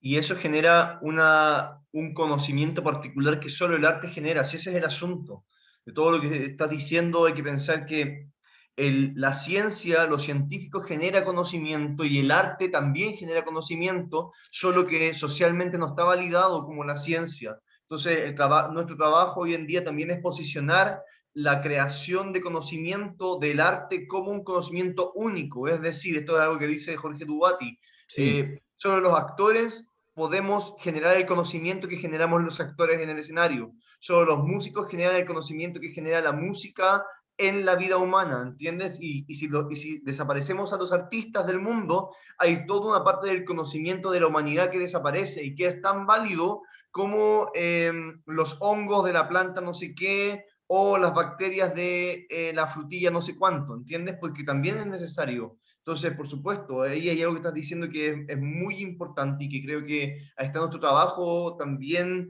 como gestores, como artistas, de ponerlo en valor y por eso es tan bueno que lo estés diciendo ahora, ¿no? claro, es que nosotros somos capaces, y siempre he dicho, los artistas somos multidimensionales, somos capaces de entrar a dimensiones que la gente no puede entrar. Es por eso cuando un músico ya no escucha la música como escucha todo el mundo, porque el músico Claro. no escucha música, analiza. Claro. Bueno, Somos un así. arquitecto también, cualquier persona en su disciplina Claro. particular, me imagino que es lo mismo. O sea, un médico debe haber como la cicatriz de una operación y debe mirar que no quedó bien, ¿no? O sea, porque uno desarrolla ese ojo especial. O sea, yo a mí igual Claro. me cuesta ver obras de teatro porque es mi disciplina, entonces tengo un sentido agudo muy particular. Y claro, ahí nosotros tenemos ese universo, tal y como tú estás diciendo, que me parece que es importante. Y bueno, James, nos resulta que siento que podríamos conversar 3 horas más todavía, pero ya se nos pasa el tiempo y no me queda, o sea, me gustaría leerte uno de los comentarios que tenemos aquí en Facebook, por ¿Ya? ejemplo, Karin Maturana, que dice, saludos James Aneta Piña, maestro.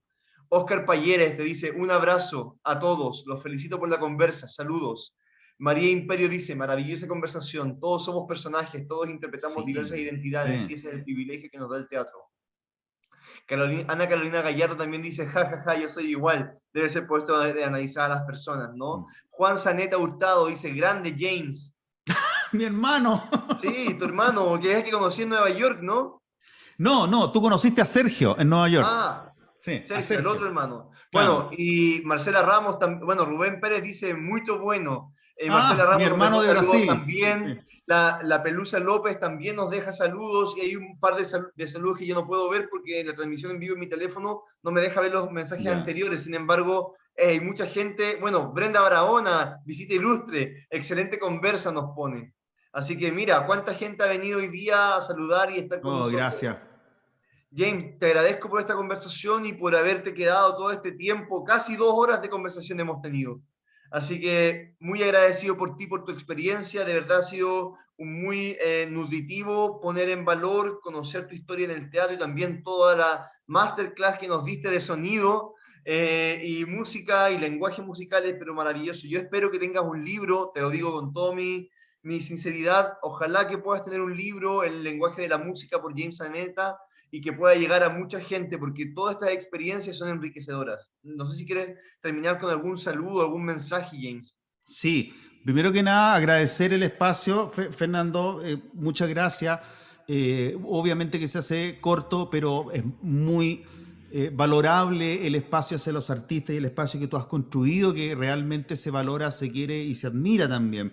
Eh, Nada, solamente decirles a cada uno de los artistas y también teatristas que estoy a disposición, ¿saben qué? Si necesitan algo, necesitan, mira, ¿sabes que estamos haciendo esto? Yo tengo de alguna manera ciertas cosas tecnológicas que nos pueden ayudar y olvídense, yo soy súper generoso. Si hay que hacer algo, mira, necesito juntar este tema, llámenme. Yo no, estoy a disposición, la idea es colaborar siempre, ¿ya? Y lo otro que quiero decir, que nunca dejen de ser niños, porque los niños tienen una capacidad de ver el mundo que nosotros, por eso yo tengo tanta buena onda cuando trabajo con niños, porque es como si trabajara con mis pares. Soy un niño y eso es importante, así que agradecer a todo el mundo, un abrazo Fernando, un abrazo a todos los artistas, fuerza y hay que salir adelante juntos. Esto no nos va a vencer, pero sí nos va a entregar enseñanza y que hay que aprender. Claro que sí. Claro que sí. Bueno, James, muchas gracias. Que tengas bonita tarde. A todas y todos que nos están escuchando, nos encontramos el próximo fin de semana en Poner en Valor con 2 invitados más y que tengan una bonita semana. Sigamos moviendo cultura. Muchas gracias. Chao, chao. Chao, chao.